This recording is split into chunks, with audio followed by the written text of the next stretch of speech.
Yes. Now our topic is verb. Verb means it denotes action, function or work. చేసే పనిని తెలియచేసేదే verb అన్నమాట. మనకి ఇందులో యాక్షన్ వర్బ్స్ అంటారు. యాక్షన్ వర్బ్స్ అంటే ఏంటి అంటే క్రియని తెలియచేసేది. అంటే తినట, వచ్చుట, వెళ్ళుట, రాయటం, మాట్లాడటం, వీటన్నిటిని యాక్షన్ వర్బ్స్ అంటారు. మరి యాక్షన్ వర్బ్స్ కాదు ఇంకేం వర్బ్స్ ఉంటాయి అంటే కొన్ని పొజిషన్ తెలియజేస్తాయి. Suppose I have an exam today, నాకు ఎగ్జామ్ ఉంది. అది యాక్షన్ కాదు, అక్కడ పొజిషన్ తెలియజేస్తుంది అనమాట. ఐ హ్యావ్ ఎ కార్ అన్నా, అక్కడ ఏంటిది మొన్న పొజిషన్ అంటే ఓనర్షిప్ తెలియజేస్తుంది, కానీ అది యాక్షన్ తెలియజేయదు. కాబట్టి యాక్షన్ వర్బ్ అంటే ఏంటి అంటే పనిని తెలిపేది. అంటే come, eat, play, hit, walk, talk ఇవన్నీ యాక్షన్ వర్బ్స్ అన్నమాట. అది గుర్తుపెట్టుకోండి. First action verbs and possessive verbs అనేది గుర్తుపెట్టుకోండి. తర్వాత ఫస్ట్ మనం తెలుసుకోవాల్సింది ట్రాన్సిటివ్ వర్బ్స్ అండి. ట్రాన్సిటివ్ వర్బ్ అంటే ఏంటి అంటే action passes from subject to object.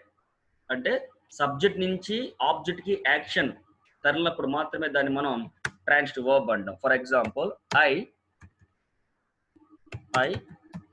Made A kite. నేను ఒక గాలిపటం చేశాను. ఇక్కడ ఐ అనేది సబ్జెక్ట్, మేడ్ అనేది చేయటం, గాలిపటం అనేది ఆబ్జెక్ట్. నేను ఒక గాలిపటాన్ని చేశాను అంటే నా నుంచి చేయటం అన్న యాక్షన్ ఆబ్జెక్ట్ మీదకి తరలింది. అంటే action passes from subject to object. A action? Made, చేయటం అనేది. ఇక చూడండి, ఇవన్నీ చదివితే మీకు అర్థం కాదు, నేను ఈజీ ఎగ్జాంపుల్స్ తో మీకు చెప్తాను. మరి ఇంట్రాన్సిటివ్ వర్బ్ అంటే ఏంటి? ఇంట్రాన్సిటివ్ వర్బ్ అంటే action doesn't pass from subject to object. Subject నుంచి ఆబ్జెక్ట్ కి యాక్షన్ అనేది సరఫరా కాదు. చాలా సింపుల్ గా అర్థం చేసుకోవాలండి. ఇక్కడ కొన్ని 2 ఎగ్జాంపుల్స్ ఇస్తాను చూడండి. He walks along the road.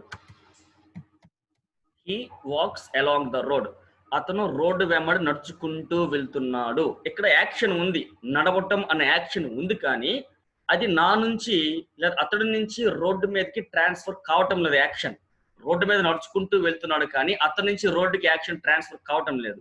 అదే ఇది చూడండి, హీ వాక్డ్ ది డాగ్. అతను కుక్కని నడిపించాడు. ఇక్కడ ఏమవుతుంది? కుక్క అతడి చేత నడిపించబడుతోంది అని ఉంది. అంటే ఇక్కడ యాక్షన్ అనేది ట్రాన్స్ఫర్ అయ్యింది. కాబట్టి ఇది ఇంట్రాన్సిటివ్, ఇది ట్రాన్సిటివ్. ఇంకొక ఎగ్జాంపుల్ చూడండి. He rose from the chair. Rise, rose, rise అని వస్తుంది కదండి, అట్లా he rose from the chair. He raised the chair. అతను కుర్చీలోంచి పైకి లేచాడు. అతను ఇక్కడ యాక్షన్ ఉంది, లేకపోవటం మన యాక్షన్ ఉంది, కానీ అది అతని నుంచి కుర్చీకి సరఫరా కాలేదు. కానీ హీ రైజ్డ్ ది చైర్ అంటే కుర్చీని లేవనెత్తాడు, అంటే కుర్చీ అతనిచే లేవనెత్తబడినది. అంటే ఇక్కడ యాక్షన్ అనేది సబ్జెక్ట్, హీ అన్న సబ్జెక్ట్ నుంచి ద చైర్ కి ట్రాన్స్ఫర్ అయ్యింది. ఇది బాగా గుర్తుపెట్టుకోండి. ట్రాన్సిటివ్ వర్బ్ అంటే చాలా సింపుల్ గా చెప్పుకోవాలంటే action passes from subject to object. Intransitive అంటే action doesn't pass from subject to object. ఇంకొక ఎగ్జాంపుల్ మీరు చూడండి, అంత సింపుల్ గా చెప్పుకుందాం. He will lay down his book. అతను బుక్ ని అక్కడ పెడతాడు. అంటే బుక్ అనేది ఆబ్జెక్ట్, ఇక్కడ అతను బుక్ ని అక్కడ పెట్టడం జరుగుతోంది. అంటే యాక్షన్ పాస్ అవుతుంది బుక్ మీదకి. ఇది చూడండి, హిస్ బుక్ విల్ లై దేర్ ఆల్ డే. అంటే అతని బుక్ అక్కడే ఉంటుంది. ఉండటం అనే యాక్షన్ ఉంది, కానీ అది అక్కడి నుంచి ఇటు ట్రాన్స్ఫర్ కావటం లేదనమాట. సో ఇదే మనకి డిఫరెన్స్ ట్రాన్సిటివ్ వర్బ్ కి ఇంట్రాన్సిటివ్ వర్బ్ కి తేడా అదేనండి. Some people send message unable to connect అని. ఎందుకు కనెక్ట్ కావటం లేదు? Okay, try again. ఎస్, ఇప్పుడు మీకు ట్రాన్సిటివ్ ఇంట్రాన్సిటివ్ అంటే అర్థమైందని భావిస్తున్నాను. ఇప్పుడు మళ్ళీ మనకి రెగ్యులర్ వర్బ్స్, ఇర్రెగ్యులర్ వర్బ్స్ అని ఉంటాయి. రెగ్యులర్ వర్బ్ అంటే ఏంటి అంటే మనం ఈడి అని లేదా డి అని టి అని యాడ్ చేసుకుంటే దాని యొక్క పాస్ట్ టెన్స్ ఫామ్ అయిపోతుంది. For example walk present tense, దానికి ఈడి పెడతాం, వాక్డ్ అయిపోయింది. అలాగే talk, talked. Explain, explained. Welcome, welcomed. అంటే మనం ఈడీనో డీనో టీనో పెట్టుకుంటే దానికి పాస్ట్ ఫామ్ అయిపోతే దాన్ని మనం రెగ్యులర్ వర్బ్ అంటాం. కొన్ని ఇర్రెగ్యులర్ వర్బ్స్ ఉంటాయి, అంటే ఈ డైరెక్ట్ గా ఈడి డి టి అని మనం జతపరచలేం, యాడ్ చేసి దాని పాస్ట్ టెన్స్ సృష్టించలేం. అంటే ఫర్ ఎగ్జాంపుల్ ఇక్కడ చూడండి, టేక్, టేక్డ్ అనలేం, టుక్, టేకెన్. గివ్, గివ్డ్ అనగలమా, గివ్ట్ అనగలమా, అనలేం. కాబట్టి gave, given. Break, broke, broken. అంటే ఏమవుతుంది, రెగ్యులర్ వర్బ్ అంటే ఏంటి, రెగ్యులర్ వర్బ్ అంటే మనం ఈడీనో డీనో టీనో జతపరిచి దానికి డైరెక్ట్ గా పాస్ట్ టెన్స్ క్రియేట్ చేయగలిగితే దాన్ని రెగ్యులర్ వర్బ్ అంటాం. అలా కాకుండా ఈడి జతపరచలేము, అప్పుడు ఇక్కడ మార్పు వస్తుంది. 3 ఫార్మ్స్, అవి ఇర్రెగ్యులర్ వర్బ్స్ అనమాట. వీటిలో మళ్ళీ 3 టైప్స్ ఉంటాయి. ఏంటి అవి అంటే, ఇవి ఇప్పుడు చూడండి, ఇది 3 రకాలు. అంటే మొత్తం మారింది, టేక్, టుక్, టేకెన్ అని. సపోజ్ కాల్ ఉంది, కాల్, కాల్డ్, రెండే మారుతాయి. ఇంకోటి బీట్ ఉంటుంది, బీట్, బీట్, బీటెన్. అక్కడ రెండు రకాలు మాత్రమే ఉంటాయి. అది మీకు ఒకసారి ఈ ఫైల్ ఓపెన్ చేసి చూపిస్తాను, చూడండి.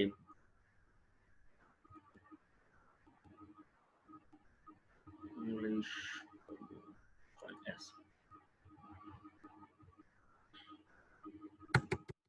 ఎందుకంటే మనం ఇక్కడికి వచ్చాం కాబట్టి వర్బ్ గురించి పూర్తిగా మనం తెలుసుకుందాం. అంటే ఇర్రెగ్యులర్ వర్బ్స్ లో కూడా మనకి కొన్ని టైప్స్ ఉంటాయి. ఆ టైప్స్ మీకు చెప్తున్నాను. రెగ్యులర్ వర్బ్ అంటే చాలా ఈజీ, ఈడీ పెట్టుకొని మనం డైరెక్ట్ గా ఫామ్ చేస్తాము. ఇక్కడ చూడండి, ఇవన్నీ రెగ్యులర్ వర్బ్స్, అంటే వీక్ వర్బ్స్ అంటాం. అబాలిష్ ఉంది, ఈడీ పెడితే అది దానికి పాస్ట్ టెన్స్ వచ్చేసింది. ఒకసారి ఇవి కూడా చూడండి, V1, V2, V3, V4, V5 అంటే చూద్దాం ఒకసారి. V1 అంటే రూట్ వర్బ్ అండి, అంటే మెయిన్ వర్బ్. దాన్ని V1 first form of the verb అంటాం. V2 అంటే పాస్ట్ టెన్స్, V3 అంటే పాస్ట్ పార్టిసిపుల్ గా చెప్పుకోవచ్చు మనం. V4 అంటే ఇంగ్ ఫార్మ్, అంటే ప్రెసెంట్ పార్టిసిపుల్ గా చెప్పుకుంటాం. V5 అంటే సింగులర్ వర్బ్ అండి. సింగులర్ వర్బ్ అంటే సింగులర్ సబ్జెక్ట్స్ వచ్చినప్పుడు మనం పెట్టుకుంటాం. So V1, V2, V3, V4, V5. Present, past, past participle, present participle, singular verb. ఇవన్నీ రెగ్యులర్ వర్బ్స్ అండి, అంటే వీక్ వర్బ్స్. అంటే ఈడీ పెడితే అవి మనకి డైరెక్ట్ గా ఫామ్ అయిపోతుంది. కొన్ని verbs irregular verbs, I mean irregular verbs లో కూడా కొన్ని తేడాలు ఉంటాయి. అవి చాలా తక్కువ ఉంటాయి, మనం ఈజీగా నేర్చుకోవచ్చు. ఇవన్నీ డైరెక్ట్ గా మనం ఈజీగా తెలుసు మనకి. కాకపోతే ఇక్కడ మనం కొంచెం జాగ్రత్తగా ఉండాలి. దేంతో, ఇర్రెగ్యులర్ వర్బ్స్ లో చూడండి, కొన్ని టైప్ 1 లో 3 డిఫరెంట్ ఫార్మ్స్ ఉంటాయి. చూడండి, arise, arose, arisen. Bear, bore, born. Began, begin, began, begun. Blow, blew, blown అని ఇక్కడ 3 డిఫరెంట్ గా ఉంటాయి. డ్రింక్, డ్రాంక్, డ్రంక్ అని చెప్పి. డ్రింక్, డ్రంక్, డ్రంక్ అని చెప్పి. Some people are joining us. ఇప్పుడు టైప్ 2 లో ఏమవుతుందంటే ఓన్లీ 2 ఫార్మ్స్ మాత్రమే సేమ్ గా ఉంటాయి. ఎలా, అబైడ్, అబోర్డ్, అబోర్డ్. ఇక్కడ 2 ఒకే ఫామ్ లో 2 ఫార్మ్స్ సేమ్ గా ఉన్నాయి. Beat, beat, beaten. Become, became, become. అంటే ఇక్కడ థర్డ్ ఫాము బికమే, ఫస్ట్ ఫాము బికమే. అలాగే బై చూడండి, బై, బాట్, బాట్. ఇక్కడ 2 ఫార్మ్స్ సేమ్ గా ఉన్నాయి.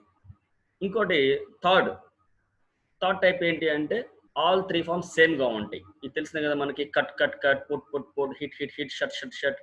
కాస్ట్, కాస్టెడ్ అని అనకూడదండి. అలాగే టెలికాస్ట్, బ్రాడ్కాస్ట్ కూడా చాలా జాగ్రత్తగా. టెలికాస్టెడ్ అని అనకూడదు. Telecast, telecast, telecast. Broadcast, broadcast, broadcast. Cast, cast, cast. Cast, cast, cast. Read కూడా, రీడ్, రీడ్, రీడెన్.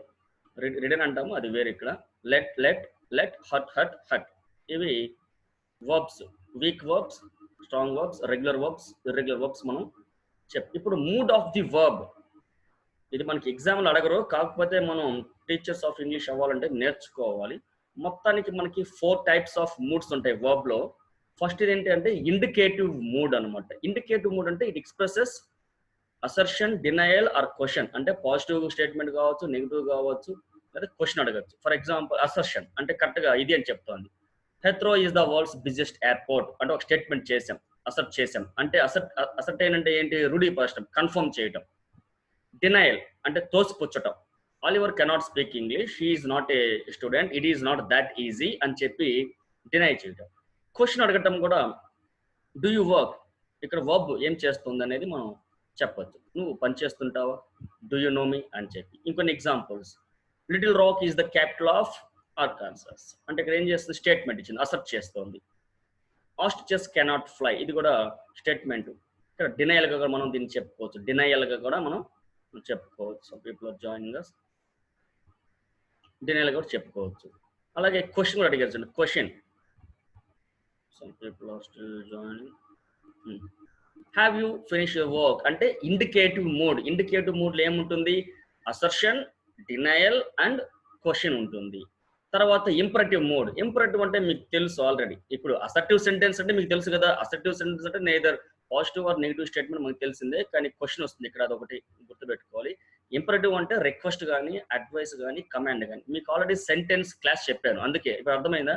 మనం ఒక సీక్వెన్స్ లో నేర్చుకుంటూ వస్తేనే తర్వాత వచ్చేవన్నీ మనకు అర్థమవుతాయి. కాబట్టి నెవర్ స్కిప్ ఎనీ క్లాస్. ఇప్పుడు ఇంపరేటివ్ అంటే commands, demands, orders, wishes, blessings, advice, suggestions ఇవన్నీ ఉంటాయి కదా. ఇక్కడ రిక్వెస్ట్ అనమాట, please don't talk in lesson, please don't wait for me, please don't beat animals అని చెప్పి. Advice, look out, watch out, be careful అని. Command, shut the door, get out, listen to me, ఇవన్నీ కొన్ని examples. Don't smoke in the building ఇదేంటిది, ఇది advice కూడా మనం తీసుకోవచ్చు, లేదా వార్నింగ్ కూడా మనం తీసుకోవచ్చు. Be careful, don't drown the puppy, ఇవన్నీ. సో ఫస్ట్ ఏంటి మనకి వచ్చింది, ఇండికేటివ్ మూడ్. ఇండికేటివ్ లో assertion, denial, question. Imperative mood లో ఈ రిక్వెస్ట్, అడ్వైస్, కమాండ్ ఉంది. తర్వాత సబ్జెక్టివ్ మూడ్ అంటే expresses doubt or something contrary to the fact అంటే ఇది కాంట్రాడిక్ట్ చేస్తుంది, అంటే వ్యతిరేకంగా ఇది క్వశ్చన్ చేస్తుంది, విభేదిస్తుంది అని చెప్పుకోవచ్చు. విభేదిస్తుంది అంటే ఎలా, we use the subjunctive mood to express unreal situations, possibility and wish అంటే అయ్యే అవకాశం ఉందా లేదా అంటే దాన్ని విభేదిస్తుంది, అవ్వకపోవచ్చు అనే చెప్తుంది. For example, if I were rich I would buy a sports car, నేనే ధనవంతునైతే కొంటాను అంటే కాదు కదా, ధనవంతుడు కాదు అని అర్థం, అంటే ఆ ఫ్యాక్ట్ విభేదిస్తుంది అది.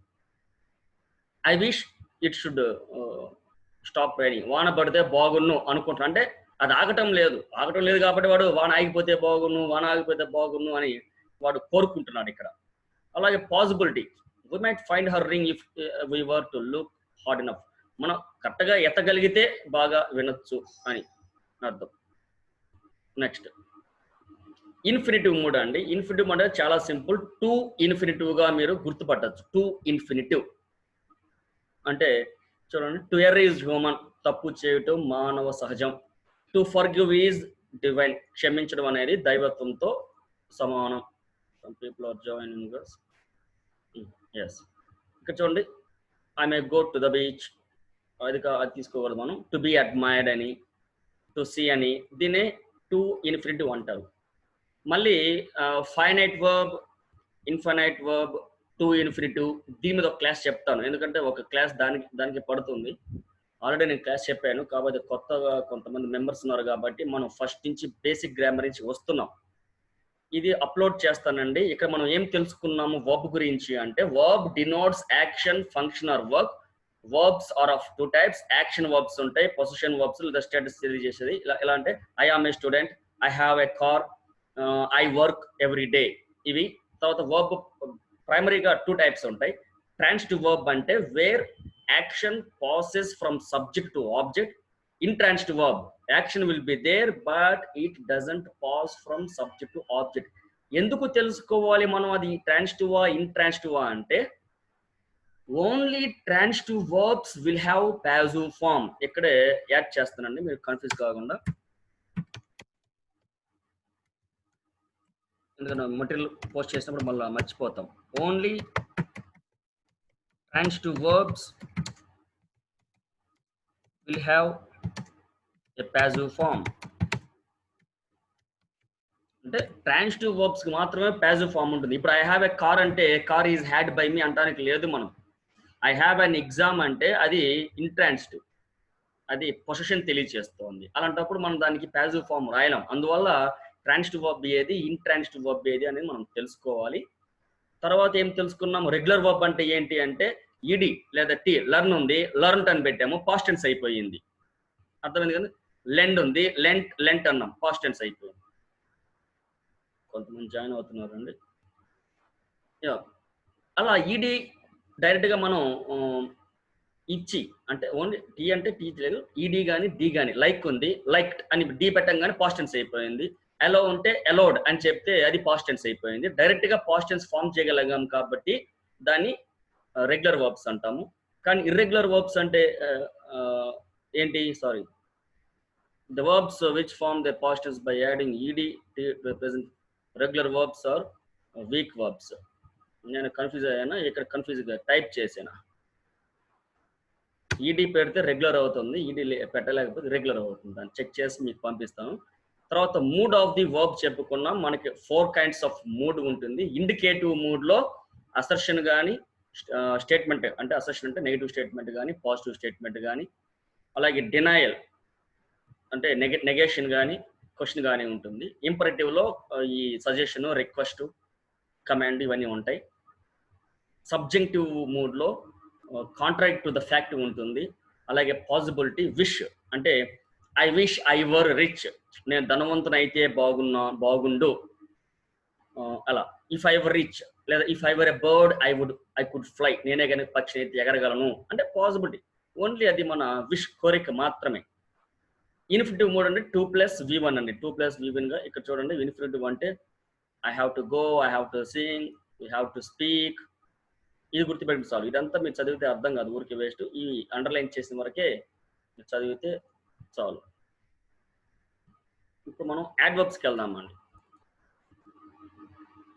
వర్బ్స్ లో సారీ, యాడ్వర్బ్స్కి వెళ్ళేంత టైం మనకు లేదు. ఇది వచ్చింది ఆల్రెడీ, వర్బ్ మనం టచ్ చేసాం కాబట్టి దాన్నే మనం కంప్లీట్ చేసేద్దాం. ఈ క్లాస్తోనే కంప్లీట్ చేసేద్దాం.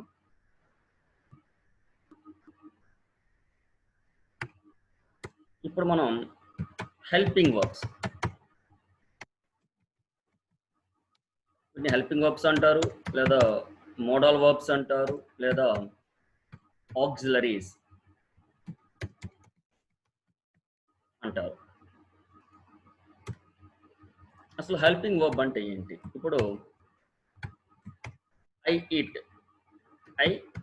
ఈట్ అని ఒక సెంటెన్స్ ఉందండి. ఇక్కడ ఈట్ అనేది వర్బ్,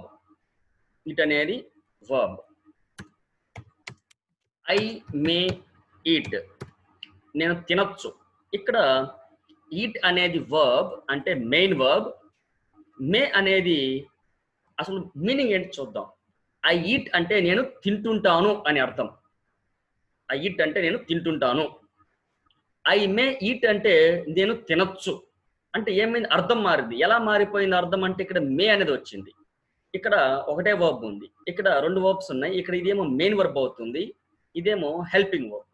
ఇప్పుడు ఇంకోటి చూద్దాం. ఐ షల్ ఈట్, నేను తినాలి, ఇప్పుడు ఇంకోటి చూద్దాం. ఐ విల్ ఈట్, నేను తింటాను, ఐ కెన్ ఈట్, నేను తినగలను. ఐ మస్ట్ ఈట్, నేను తినాల్సిందే, తిని తీరాల్సిందే. ఐ నీడ్ టు ఈట్, నేను ఇప్పుడు తినాల్సిన అవసరం ఉన్నది. అంటే ఏమవుతుంది ఇక్కడ, ఈ may, shall, will, can, must, need అనేటివన్నీ ఈ మెయిన్ వర్బ్ కి అర్థం మార్చడంలో ఉపయోగపడుతున్నాయి. So the verbs that help the main verbs to add to its meaning or to change its meaning is said to be helping verb. అంటే main verb యొక్క అర్థం మార్చడానికో లేదా ఇంకొంత అర్థాన్ని చేకూర్చడానికో ఉపయోగపడే దాన్నే మనం హెల్పింగ్ వర్బ్ అని అంటాం. సపోజ్ ఐ ఆమ్ బిజీ అన్నాం అనుకోండి, ఇక్కడ ఒకటే వర్బ్ ఉంది యామ్, అది అప్పుడు మెయిన్ వర్బ్ గానే మనం పరిగణించాలి. అర్థమైంది కదండి. మెయిన్ వర్బ్ అంటే ఏంటి, హెల్పింగ్ వర్బ్ అంటే తెలుసుకున్నాం కదా. ఇప్పుడు ఇది యాక్షన్ వర్బ్ అన్నమాట. ఈట్ అనేది యాక్షన్ వర్బ్, మనం ముందు చెప్పుకున్నాం.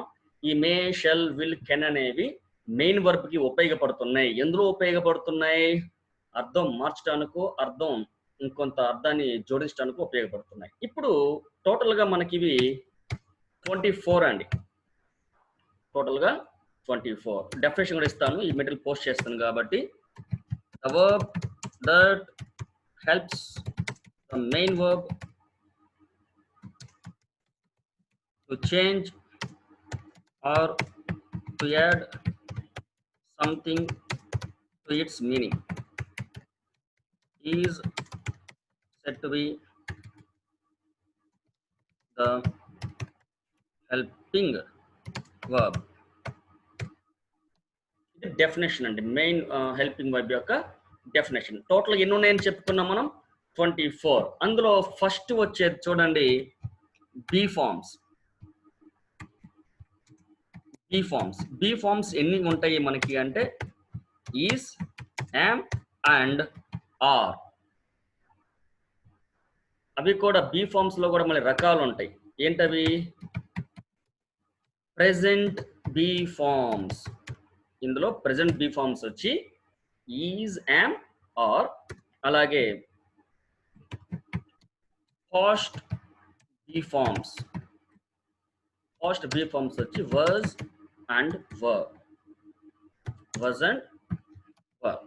సో టోటల్ గా 5 బీ ఫార్మ్స్. ఎన్ని బీ ఫార్మ్స్ ఉన్నాయండి? 5. ఏంటవి?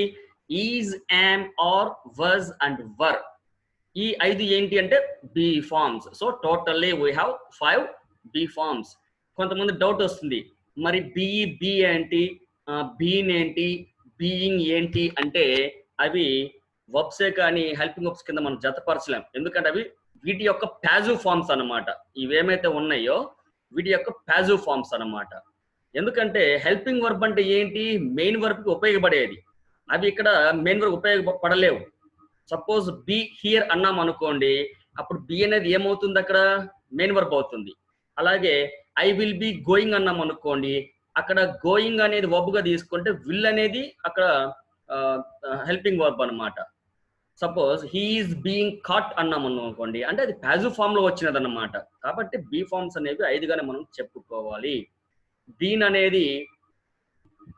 అనేది వీటి యొక్క సహాయం తీసుకుంటుంది, కానీ బీన్ అనేవి యాక్షన్ వర్బ్ వాటి సహాయం తీసుకోదు. నేను చెప్పింది అర్థమైందండి. బీను, బీయింగ్, బీ అనేటివి ఈ 24 హెల్పింగ్ వర్బ్స్ ఏమైతే మనం చెప్పుకుంటున్నామో వాటి హెల్ప్ తీసుకొని సెంటెన్స్ దొరుకుతాయి. కానీ కేవలం బీనో, బీయింగ్ ఉపయోగించి మనం సెంటెన్స్ ఫామ్ చేయలేం యాక్షన్ వర్బ్ ఉన్నప్పటికీ కూడా. కాబట్టి వాటిని మనం హెల్పింగ్ వర్బ్స్ గా మనం పరిగణించకూడదు. కాబట్టి మీరు టీచర్స్ ఆఫ్ ఇంగ్లీష్ గా వాటిని ఎప్పుడు హెల్పింగ్ వర్బ్స్ లో దోర్చకండి. సో బీ ఫార్మ్స్ టోటలీ 5 అండి. Is, am, are, was and were. తర్వాత హ్యావ్ ఫార్మ్స్ చూద్దాం. డూ ఫార్మ్స్ చూద్దాం. డూ ఫార్మ్స్ లో కూడా present, negative or question tags. Present, negative forms or question tags. మనకి ఎక్కువ వచ్చేది డూ అండ్ డస్. ఎక్కువ అని కాదు, వచ్చేది ఇవే మనకి. డూ అండ్ డస్ అనేది మనం ప్రెజెంట్ లో, అది సింపుల్ ప్రెజెంట్ లో నెగటివ్స్ ఫార్మ్ చేయాలన్నా లేదా సింపుల్ ప్రెజెంట్ యొక్క క్వశ్చన్ ట్యాగ్స్ ఫార్మ్ చేయాలన్నా మనకు ఉపయోగపడేటువంటివి డూ అండ్ డస్. అదే పాస్ట్ అయితే మొత్తం టైప్ చేసిన వస్తుంది. అదే పాస్ట్ టెన్స్ అయితే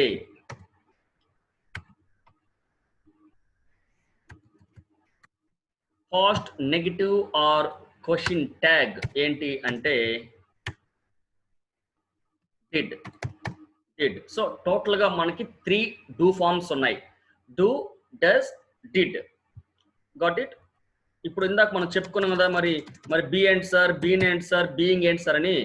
డూ, డిడ్, డన్ అన్నాం కదా. మరి డిడ్, డన్ తీసుకొచ్చి ఇక్కడ తగిలించగలమా? తగిలించలేము కదా. కాబట్టి బీయింగ్ అనేది హెల్పింగ్ వర్బ్స్ మనం తీసుకొచ్చి దూర్చకూడదు. సో బీ ఫార్మ్స్ ఎన్ని ఉన్నాయి మనకి? Be forms 5, is, am, are, was and were. మరి డూ ఫార్మ్స్ ఎన్ని ఉన్నాయి? 3. డూ ఫార్మ్స్ వచ్చి మనకి 3. ఏంటది? Do, does, did. ఈ డూ ఏంటి, డస్ ఏంటి మనం తర్వాత చెప్పుకుంటాం. మనకు ఇంకా 10 minutes టైం ఉంది కాబట్టి మనం కొంచెం ఫాస్ట్గా వెళ్దాం. తర్వాత have forms. Have forms present perfect forms.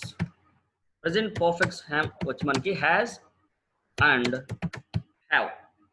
Present perfect forms వచ్చి పర్ఫెక్ట్ అంటే కంప్లీట్ అని గుర్తుపెట్టుకోండి, మళ్ళా వస్తుంది అది. అలాగే past perfect form. Past perfect form వచ్చి హ్యాడ్. సో టోటల్గా హ్యావ్ ఫార్మ్స్ ఎన్ని ఉన్నాయి మనకి? 3 ఉన్నాయి. ఏంటవి? Has, have, had. Has, have అనేది ప్రెజెంట్, హ్యాడ్ అండ్ పాస్ట్. ఇవి బాగా గుర్తుపెట్టుకోండి. ఈ 11 ఏమైతే ఉన్నాయో, ఈ 5 be forms 5, do forms 3, have forms 3. అంటే ఈజ్, యామ్, ఆర్ కనిపిస్తే ప్రెజెంట్ టెన్స్ అని చెప్పేయాలి. డూ, డస్ కనిపిస్తే ప్రెజెంట్ టెన్స్ అని చెప్పేయాలి. హ్యాజ్, హ్యావ్ కనిపించిన ప్రెజెంట్ టెన్స్ అని చెప్పేయాలి. అదే విధంగా వజ్, వర్ కానీ, డిడ్ కానీ, హ్యాడ్ కానీ కనిపిస్తే పాస్ట్ టెన్స్ అని మనం చెప్పేయాలి. తర్వాత మోడల్స్. ఇప్పుడు మనం రాయబోయేది మోడల్ వర్బ్స్ అనమాట. వీటిని వరకే మనం మోడల్ వర్బ్స్ గా పరిగణిస్తాం. స్పెల్లింగ్ చూడండి. MODALS. MODALS కాదండి, MODALS. Modals. Modals first capacity. Capacity or capability. Capacity capability తెలియజేసేది. Can and could. Can and could. దీని యొక్క మీనింగ్ చూద్దాం.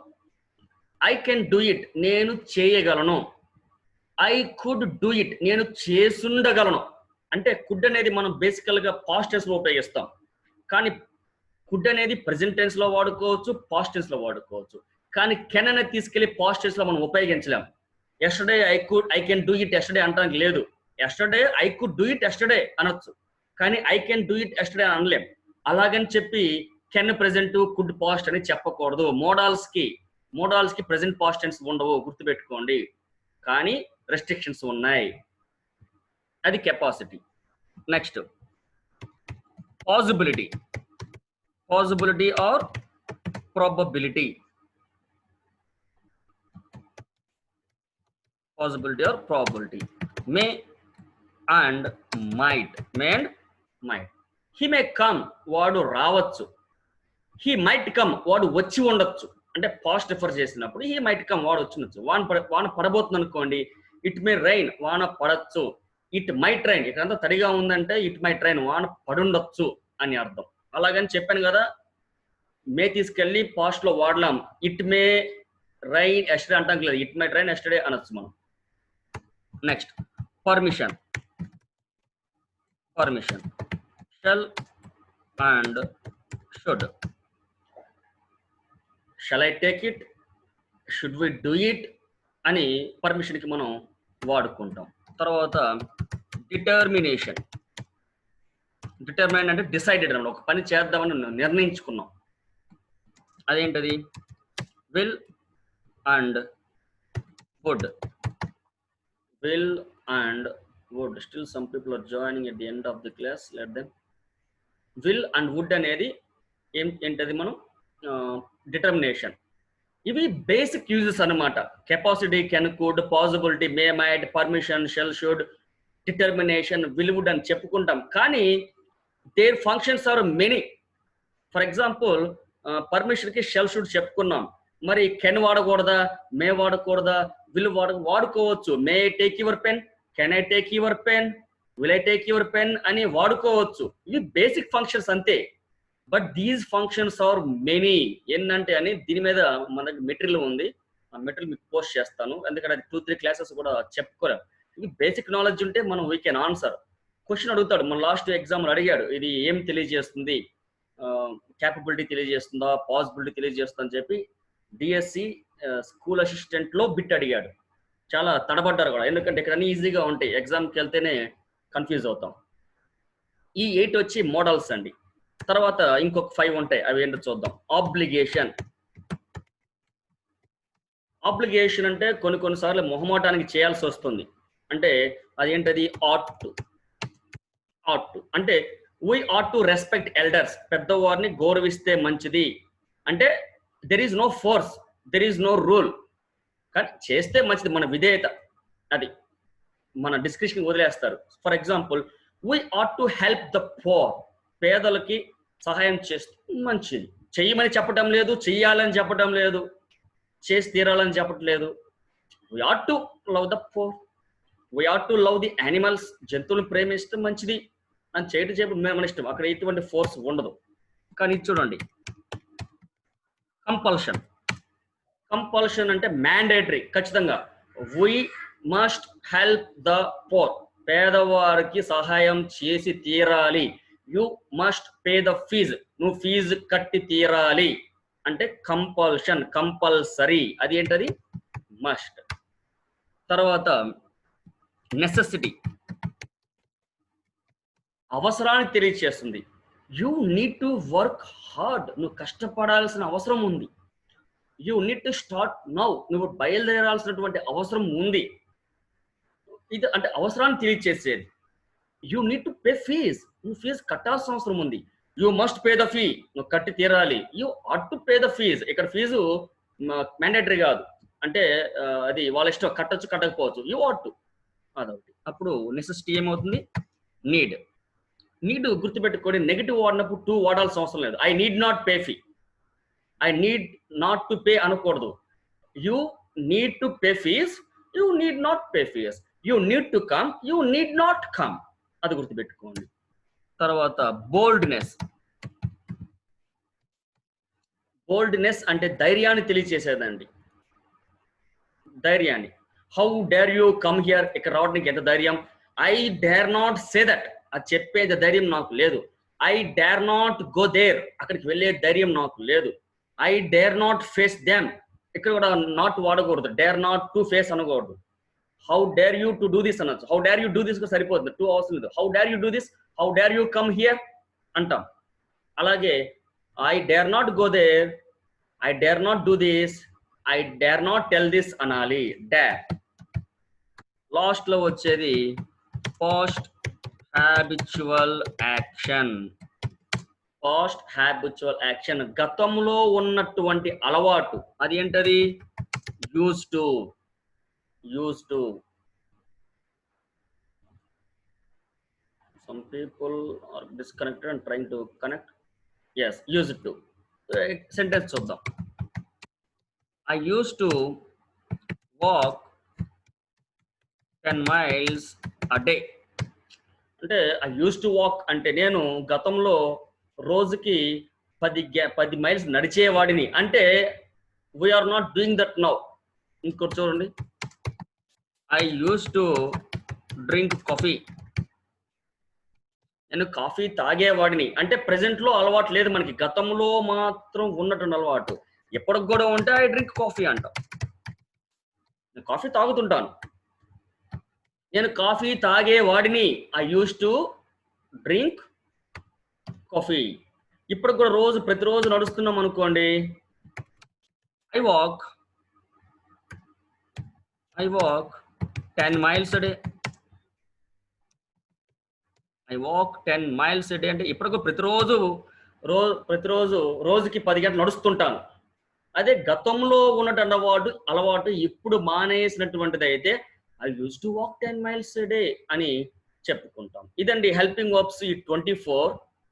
ఈ మెటీరియల్ మీకు పంపిస్తాను. మీరు ఏం చేయాలంటే దీనికి ఎగ్జాంపుల్స్ మీరు ఓన్ గా రాసుకోవాలి. ఆట్ టు ఉంది, we ought to help others, must, you must do it, need, you need to come on time, dare, I dare not go there అని చెప్పి మీరు ఇంక 1 minute any time our video conference will end. ఇది post చేస్తాను.